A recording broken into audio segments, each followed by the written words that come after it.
multiple protagonists and or multiple points of view throughout the story. Two tools at the author's disposal that I started seeing in a slightly different light over the years. Before, I would just accept the fact that it's in the story. Maybe in some very specific cases, I would skip the parts that I was really not interested in. But in general, I would say fine with it. Now, when I'm trying to actually write something of my own, and after things changed, my perception of stories changed, I came to a conclusion that, at least at this point, I'm not really interested in engaging with this type of storytelling,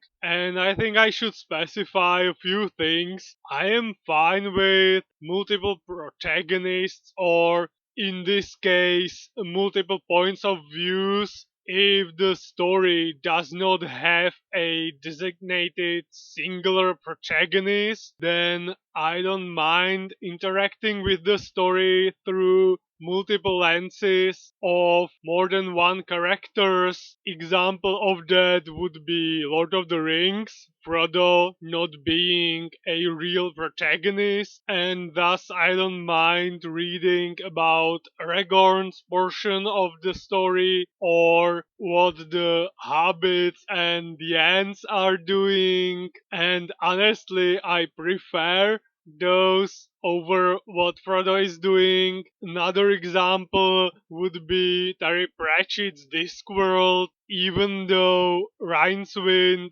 is the protagonist of his stories, I don't mind reading about other characters that appear within those, probably for a multitude of reasons. Those I can think of from the top of my head. Maybe it's the fact that the entire series of books has way more than one protagonist, so I don't mind it that much if it happens within one book. Nevertheless, back to the main topic, if a story has a singular protagonist, I am not exactly interested in the point of view of other characters, and the main reason for that is that I want the reader, me, to know about the story exactly as much as the protagonist within the story. And so, if it's something that the protagonist isn't observing, experiencing himself, then I don't want the reader to know. This is absolutely just my way of thinking, and I'm not criticizing the format in any way. I'm just not going to use it, or I should say that at least right now, with the stories that I currently have in mind, I don't see myself ever jumping from a character to character, trying to create multiple plot lines and then somehow intersect them. That's just not what I'm currently looking for in writing a story and creating a world of my own. Intro too long, rapid arrows. I ended up the last video with some quite thrilling moments for the club members. And now again, they are going to challenge themselves in an attempt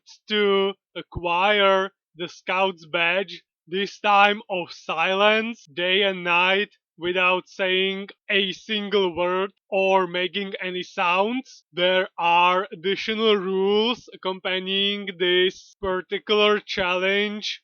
Like, you can't just leave all humans, you need to be doing what you would normally do. You can't just seclude yourself and avoid all human interaction. By the way, that's a different batch of seclusion. Never mind that. Back to rapid arrows. Mirek just finished catching this beaver of silence, as in Czech they are called little beavers or bobřík, and even the god emperor himself, Mirek, had to restart the challenge 3 times, and the next member attempting this task is Yindra. He tries to start immediately and help himself with the challenge a little bit by cross-taping his mouth shut, which obviously does not count, and that means that his quest for silence will begin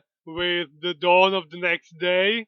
And there are pitfalls right from the very beginning, starting with his father pulling his ear, admonishing him that he didn't even say good morning to his own father, his mom coming for the rescue, explaining that Indra is trying to accomplish this feat of staying silent, and that this type of self-disciplining exercise will only do him good. Next one is an old lady on the street asking for directions, and he can only point her where she wants to go. She is thankful and to herself laments that such a strong, healthy boy is mute, and then the biggest stumbling block on the road to the badge of silence, somehow surviving school. Few classes already passed safely, and during the break time, Indra has a sign hanging around his neck that he's trying to accomplish this challenge, asking for others to not to talk to him. His classmates are obviously making fun of him, but in a friendly way. One of them complimenting the fact that Indra's been holding on quite well since the morning, and that he was lucky that he wasn't called by any of the teachers to answer any questions. But there is one classmate that's ready to raise some waves in a much less friendly way during the incoming biology class, which he does by putting up his hand, and when asked by the teacher what's wrong, he just tells the teacher while laughing that Indra is hunting for this beaver of silence, which he doesn't really understand, and thus perplexed asks Indra what's going on, that beavers are not even living in Czechoslovakia back then, because the teacher really is just a pure biology teacher not keeping up with the trends of the younglings. So Indra has to explain that it was this challenge to not make a sound for a day and a night, and that he was 8 hours deep, but unfortunately because of this incident he has to start over. After the class, the rest of the classmates tell the perpetrator that what he did was really over the line, and that no one from the class is going to talk to him, and that Indra will definitely settle down the bill in the way that boys do, by a controlled beating behind the fence where this type of business is dealt with. And in the last panel, we see Yindra walking away whistling, while the wannabe funny guy is sitting on the ground with his feathers slightly ruffled. And then it's the weekend, and the rapid arrows are searching for a place to camp. They find this rocky area surrounded by forests, and then they are going to split and try to find the perfect place for Saturday and Sunday. And the first one who finds something is Indra, who found this plateau very difficult to access, protected from the wind.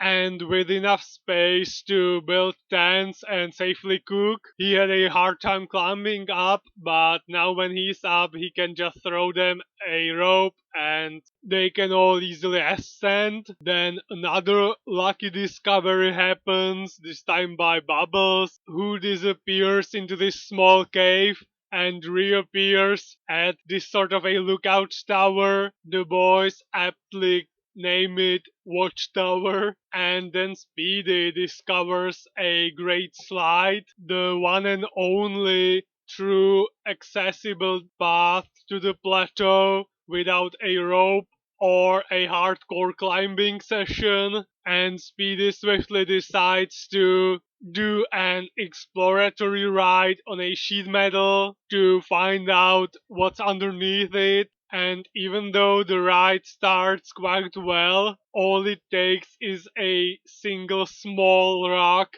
to turn it into a face first kiss with the ground type of situation. So when Speedy finally picks himself back up, he spots something interesting in the distance. And well, after the awfully long intro, this is where I'm going to stop for today. Next time, I have some more things to say that are much closer to the world building and side characters portion of storytelling. So it should be much more brief considering I'm still on the topic of protagonists and then more rapid arrows.